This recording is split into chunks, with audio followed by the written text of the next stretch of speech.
고막부나 안에는 고막을 찍고 들어갈 수는 없기 때문에 사실 고막의 상태로 기안의 상태를 이제 비춰보는 거거든요. 보통 우리가 중이염이 많이 걸린다고 하죠.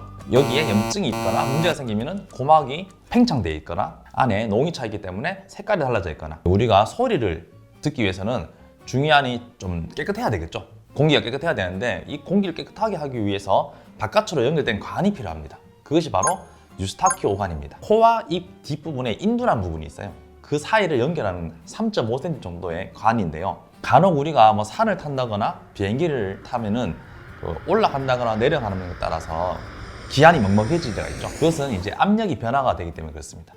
이렇게 압력이 변하면은 순간적으로 유스타키오 관이 막히게 돼요. 그리고 기안은 이렇게 뭔가 팽창되고 하기 때문에 우리가 멍해지는 것을 느낄 수 있죠. 그럴 때 어떻게 하나요?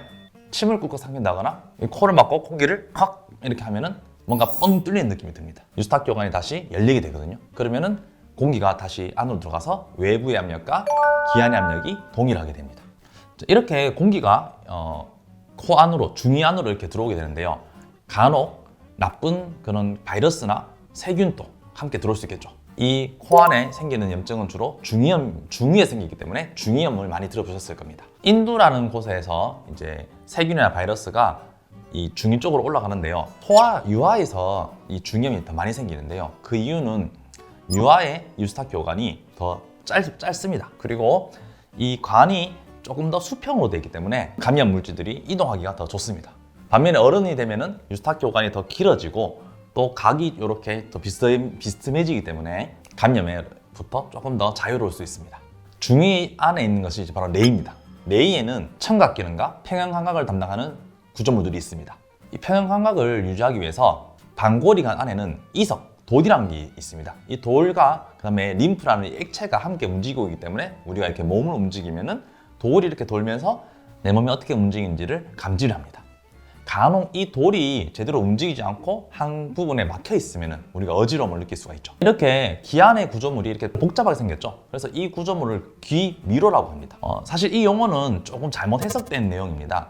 미로라는 것은 사실 메이즈고요. 라비링스라는 것은 미궁입니다. 미로는 길을 가다가 보면은 갈림길이 있어요. 그 중에서 하나를 선택해야지 되는 것이 바로 미로입니다. 반면에 미궁은 한 길을 따라서 가면은 마지막으로 돌아서 나올 수가 있어요. 단지 안에가 길이 이렇게 복잡하게 돌돌돌 꼬여 있는 것을 이제 미궁이라고 합니다. 다시 그리스 로마 신화에서 이게 내용이 시작되는데요. 제우스가 페니키아의 공주인 에우로페라는 또 여인을 극심을 가지고 탐하게 돼요. 이 에우로페 여인한테 가기 위해서 흰 황소로 이제 제우스가 변신을 합니다. 와, 흰 황소도 있네 이러면서 이제 이렇게 만지다가 그 순간 제우스가 에우로페를 납치를 해가지고 크레타 섬으로 데리고 갑니다. 이 둘 사이에서 태어난 자식이 미노스인데요. 미노스는 왕이 되기 위해서 포세이돈한테 흰 황소를 바칩니다. 그런데 이 바치다 보니까 너무 아까운 거예요, 황소가. 그래서 원래 바치려고 하는 좋은 황소가 아닌 조금 다른 황소를 이렇게 바뀌어버립니다. 이것을 안 포세이돈이 썽이 나서 미노스에게 복수를 시작합니다. 바로 미노스의 왕비 파시피에가 황소랑 사랑에 빠지게 만듭니다. 이 파시파의 왕비가 너무나 황소를 좋아해가지고 지금 황소 속으로 들어가는 작품을 이렇게 해서 결국 파시파에는 황소와 사랑에 빠져갖고 결국 자식을 낳게 되는데 그것이 바로 미노타우루스입니다.